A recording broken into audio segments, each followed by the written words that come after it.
Guardians of the B.L.A.D.E. by Adalene Martis. Chapter 1. Protocol. Therak's towering frame nearly filled the narrow washroom, muscles rippling beneath his tan coat of fur marked with dark stripes that were now streaked with gray.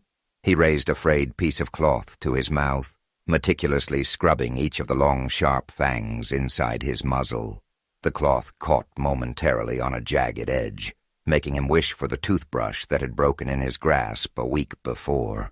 His hazel eyes scrutinized his white mane, which hung in a wild halo around his face. Artificial light cast deep shadows from above, accentuating the stern set of his jaw and the intensity in his gaze. The familiar rattle of the vent circulated moist air that was thick with his musk, stirring his bed-stamped hair. He spat into the sink, watching the swirling water carry it away. The taste of the nutrient paste he'd had for breakfast still lingered despite cleaning his mouth, a bland constant in his existence as guardian of this forgotten place. How much longer would the facility's systems purify the water or provide the squirts of paste which graced his plate?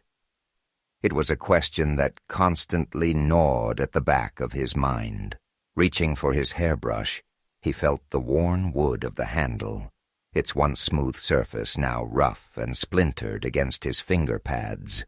The bristles were sparse and bent, barely clinging to the base. With a resigned sigh, he attempted to tame his unruly mane. Each stroke was a struggle, the brush snagging on knots formed during restless nights. Suddenly the handle snapped, the broken piece falling uselessly to the floor. A deep growl resonated from his chest, escalating into a roar that echoed through the empty corridors. The sound faded, swallowed by the oppressive silence that always followed. He cast the broken brush aside. The clatter it made as it struck the wall and landed on the floor was the only reply to his outburst. Breathing heavily, he leaned against the sink, his claws gripping the edges. The cold metal felt grounding beneath his hands. He glanced into the mirror, taking in the sight of himself slowly moldering away in obscurity. Being well-groomed was one of the few things that helped cheer him up. But now even that small joy had been stolen from him by the ravages of time. He breathed in deeply and then let out a resigned sigh. Straightening up, he squared his shoulders and turned away from the mirror. There was no time for self-pity. Duty called as it did every day, and he would answer.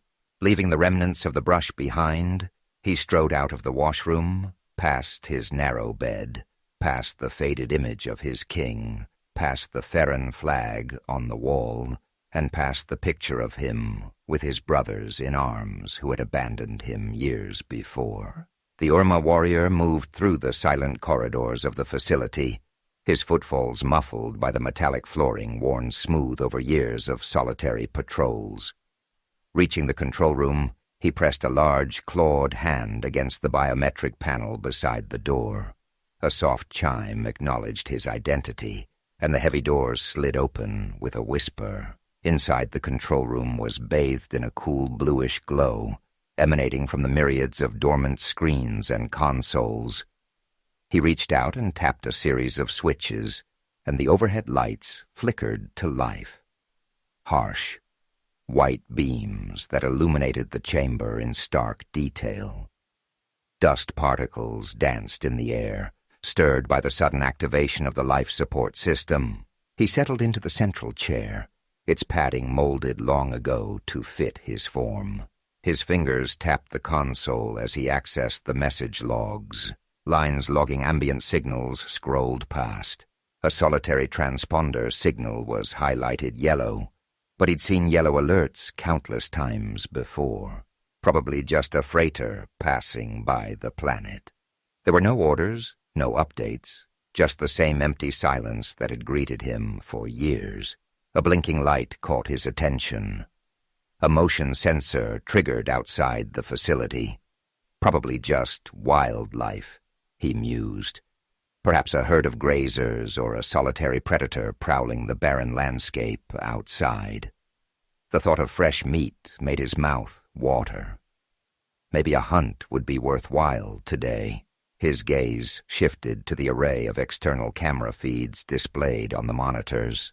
Unfortunately, each screen was a blank void, their sentinel eyes blinded by neglect and the ravages of time. The facility's engineer had departed with the rest of the garrison 3 decades ago, leaving him alone to maintain what systems he could. If he wanted to see what was outside, he'd have to check himself. But his duties came first. Therak retrieved his code manual, its pages worn and edges frayed. Flipping to the marked page, he carefully input the day's authentication sequence into the console. The system acknowledged the input with a brief flash, sending out a coded ping to government channels. He waited, ears perked for any response. The silence that followed was unsurprising. The lack of reply had long since ceased to stir disappointment. It was simply another facet of his routine. Rising from the chair, he lifted a portable communication device from its charging cradle.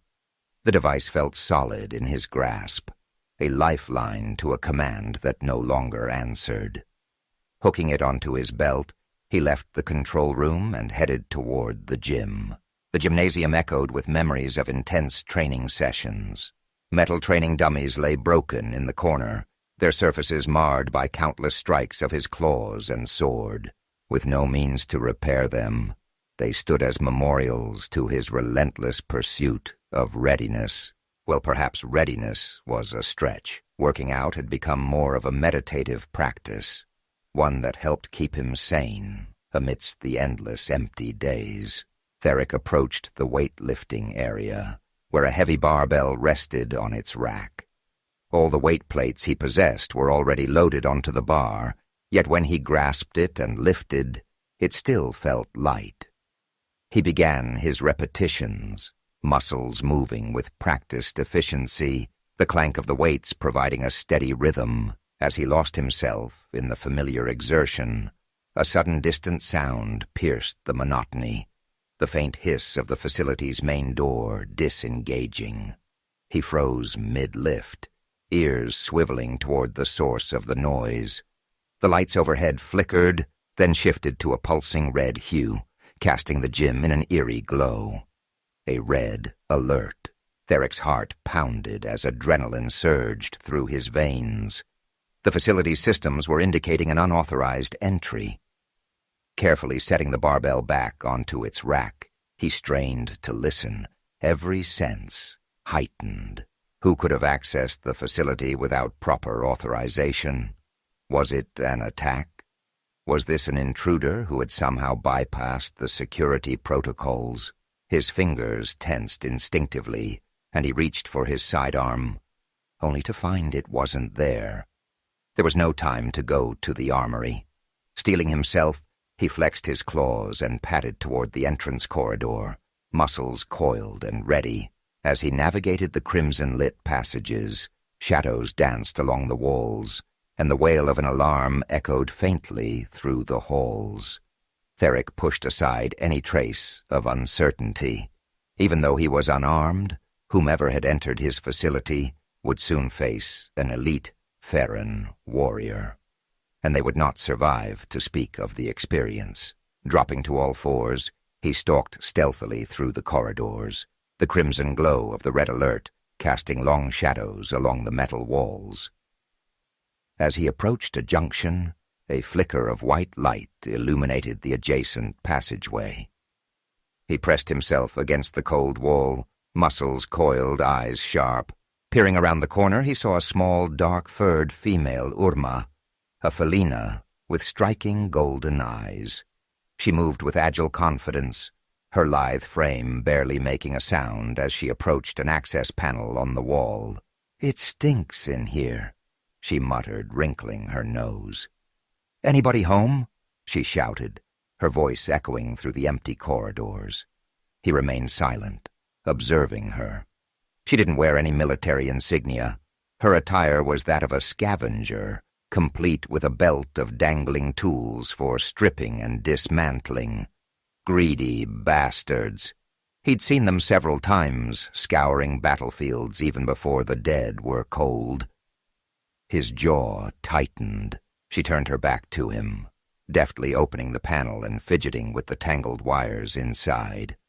As she worked, the blaring alarms ceased, and the oppressive red lighting shifted back to the steady hum of normal illumination.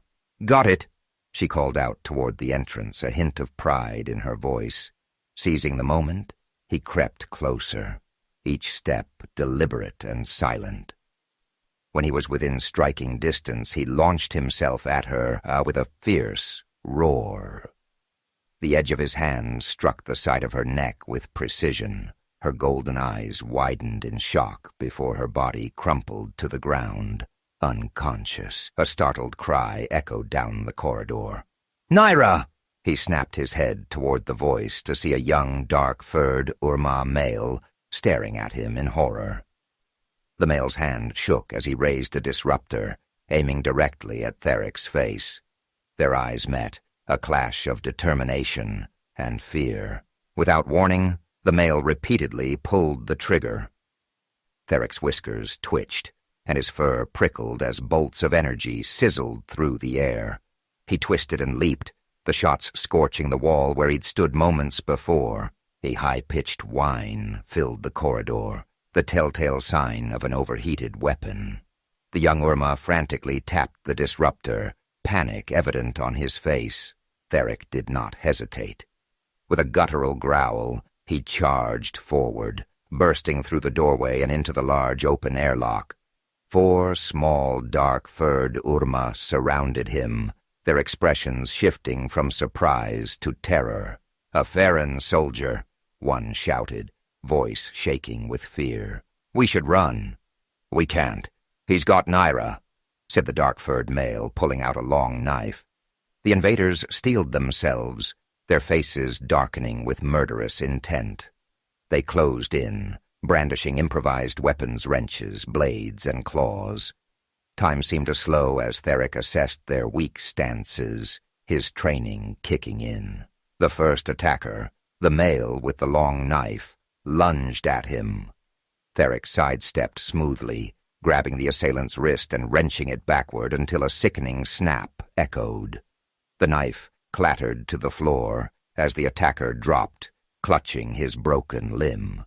A second assailant swung a large metal wrench at his head.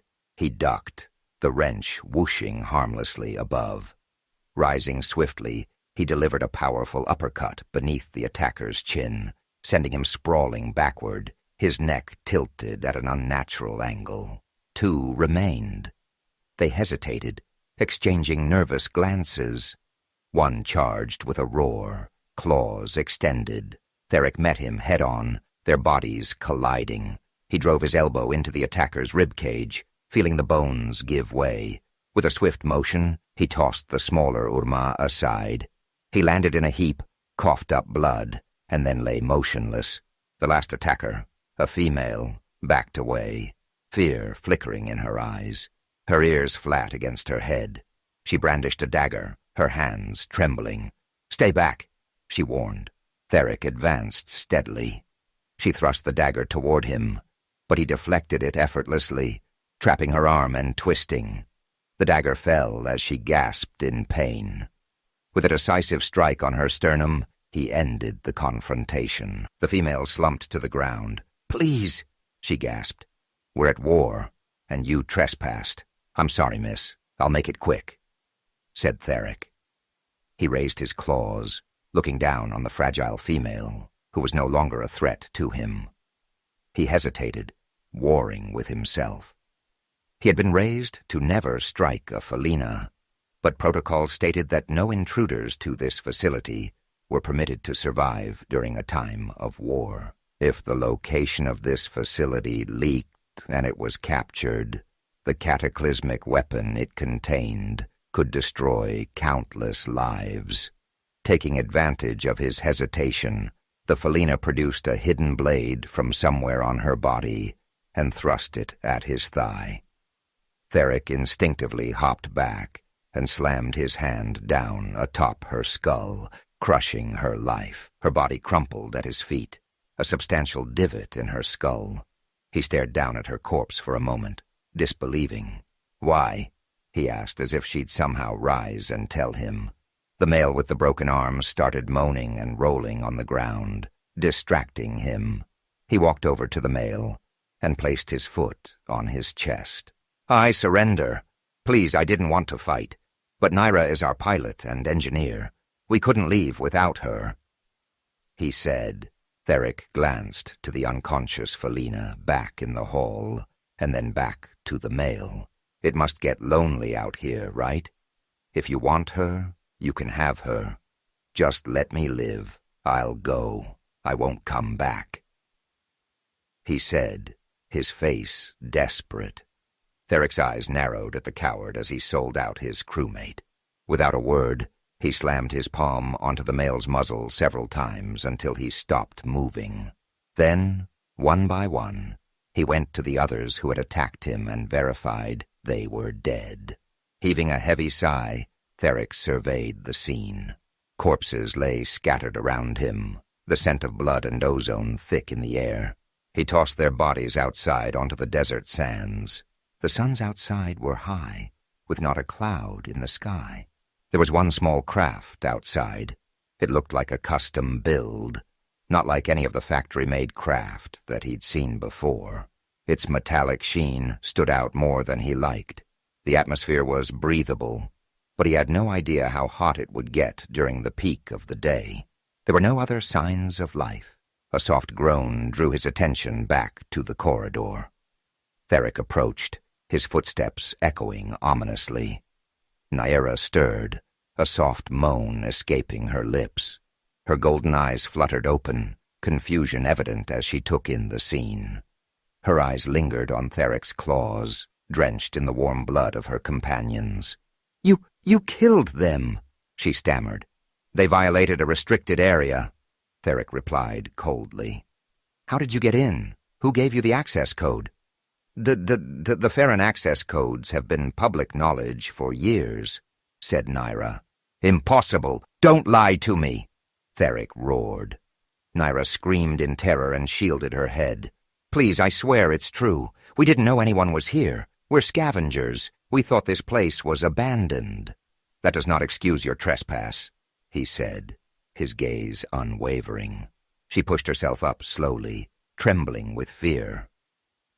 Her eyes locked onto him. "Who are you?" she asked. "I am the guardian of this facility," he answered. "You are intruding on sovereign Pheron territory. Who else knows you're here?"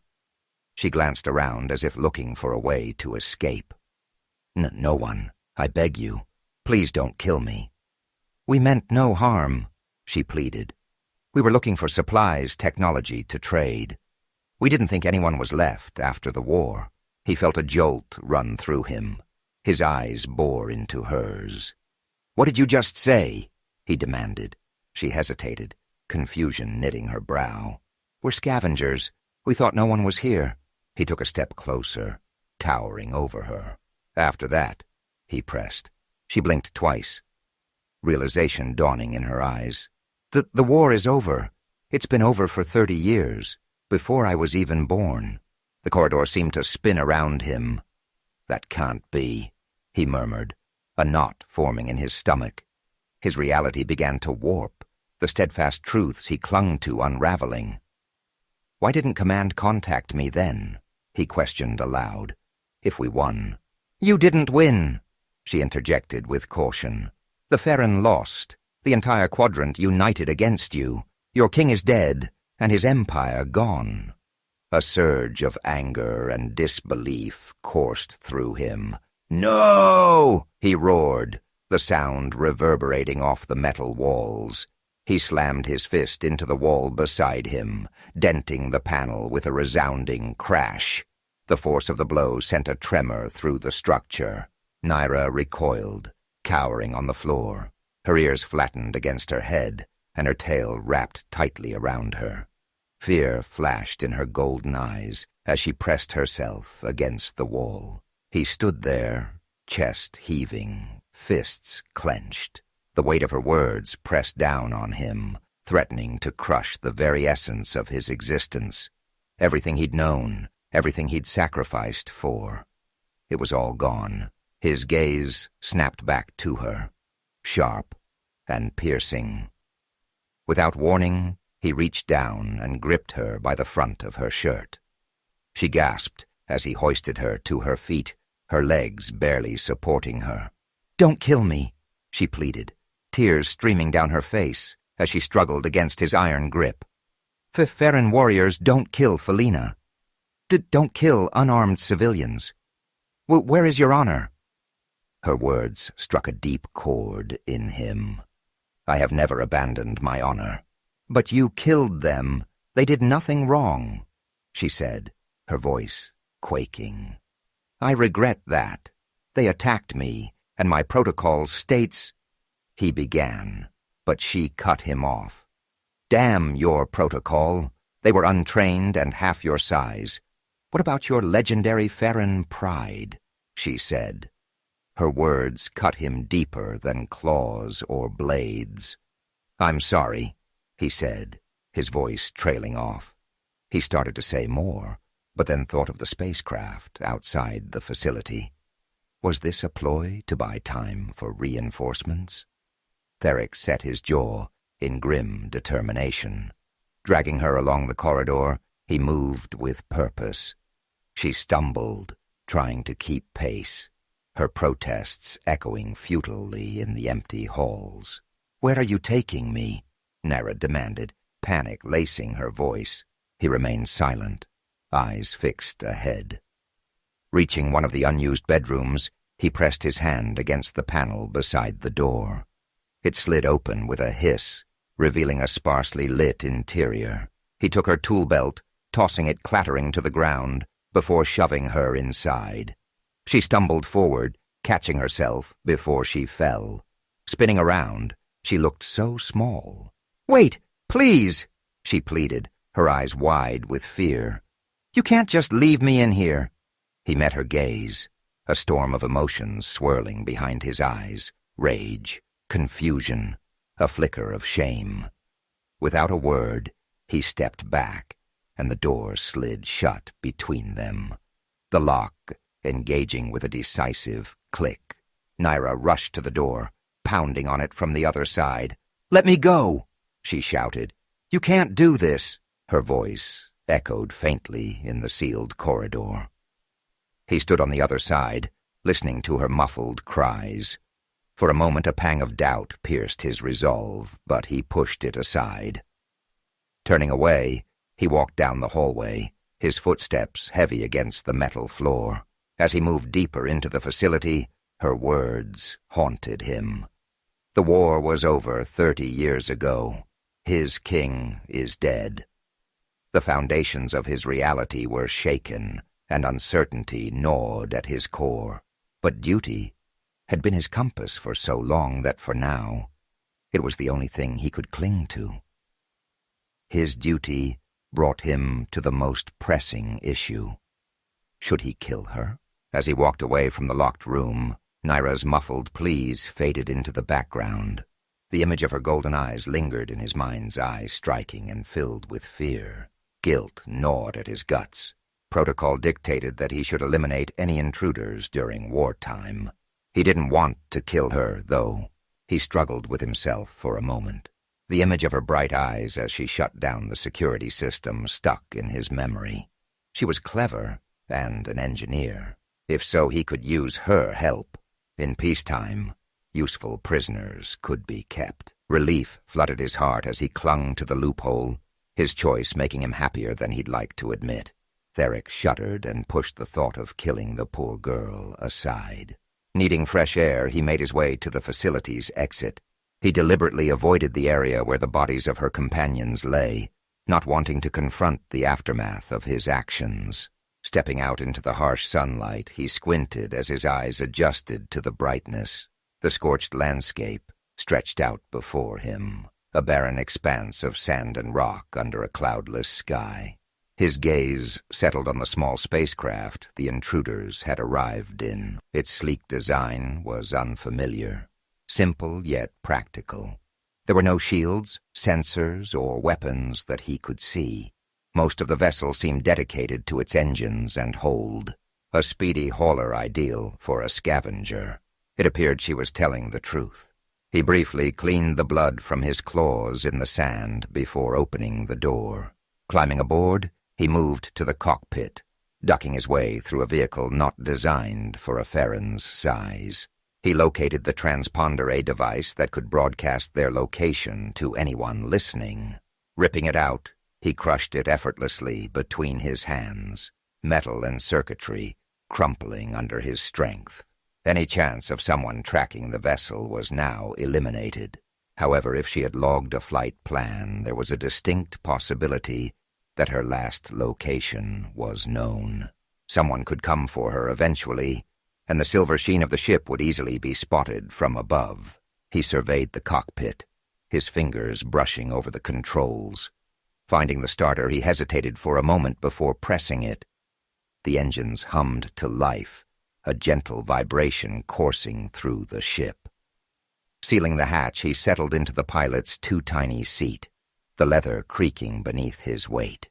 With a thrust of the controls, the craft lifted off the ground, ascending wobbly into the sky. Therak's heart pounded in his chest. It had been far too long since he'd flown. As he scanned the surroundings, he guided it slowly toward a canyon visible in the distance. The vastness of the desert unfolded below. Shadows cast by rocky outcrops painted patterns on the sand. Movement caught his eye as he flew. A herd of dromedaries traversing the dunes in a serpentine line below. Their tan hides blended with the landscape, humps swaying rhythmically with each step. Powerful legs carried them across the unforgiving terrain, seeking sustenance from sparse vegetation.